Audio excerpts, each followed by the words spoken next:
The Proust effect. So, you're walking around a convenience store in search of quarantine essentials.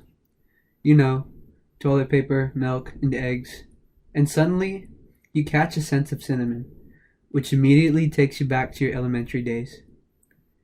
You now begin to emotionally and vividly reminisce of the sights and scents of your old classroom.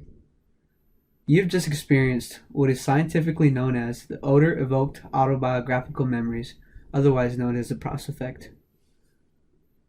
In a scholarly review made by Simon Chu and John Dowds back in 2000, titled Odor Evoked Autobiographical Memories Psychological Investigation of Proustian Phenomena, Chu provides an operational definition, defining the Proust effect as the ability of odors spontaneously to cue autobiographical memories, which are highly vivid, effectively toned, and old. So, what does this mean in English? This means that specific odors, such as cinnamon, distinctly remind us of one particular past experience from our childhood, such as your old elementary school. How does our brain make this connection? Interestingly, a certain scent has the potential to remind us of a specific autobiographical memory, yet these memories typically have no distinction, purpose, or relevance to our current task. Researchers decided to name the phenomenon after the vivid depiction from French novelist Marcel Proust. In a literary anecdote titled Swan's Way, Proust is vividly reminded of his childhood experiences simply by the smell of the tea-soaked pastry. In Proust's anecdote, he indicates, I raised to my lips a spoonful of the tea in which I had soaked a morsel of the cake. No sooner had the warm liquid and the crumbs with it touched my palate than a shudder ran through my whole body, and I stopped, intent upon the extraordinary changes that were taking place. An exquisite pleasure had invaded my senses, but individual, detached, with no suggestion of its origin, returns. The taste was that of the little crumb of Madeline, in which I went to say good day to her in her bedroom. My Aunt Leonie used to give to me, dipping it first in her own cup of real or of lime flower tea.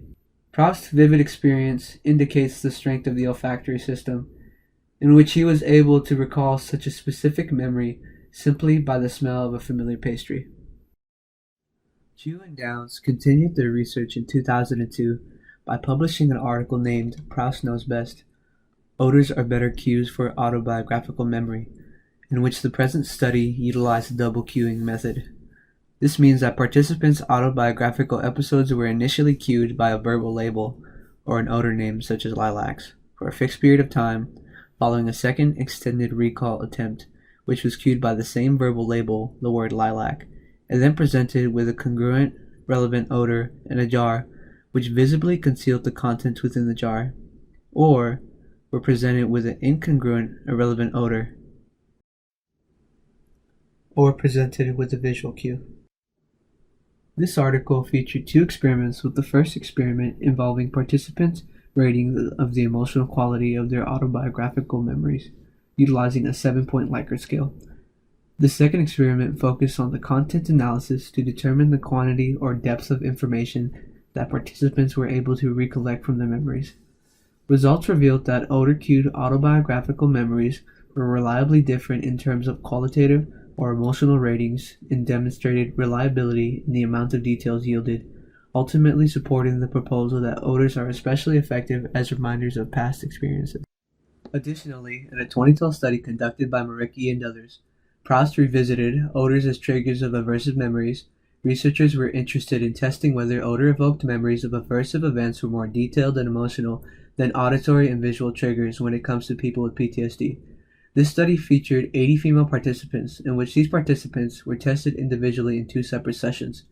In the first session, participants watched and rated an averse film based on 4 dimensions, being their emotional state, vividness, pleasantness, and how arousing they would rate the film. All dimensions were rated on a 9-point Likert scale. In the second session, participants were then asked to rate their memory of the aversive film based on their similar modalities as the first session. Participants were then asked to recall noticing the color of light, music, and odor during watching the film and rated the intensity of noticed triggers. Results revealed that odor-evoked memories of adverse events were more detailed, unpleasant, and arousing than memories evoked by auditory triggers, however, were not more evocative than visual triggers. It can be argued that odors are still more effective triggers of emotional memory than other modalities, but were not confirmed within the current study.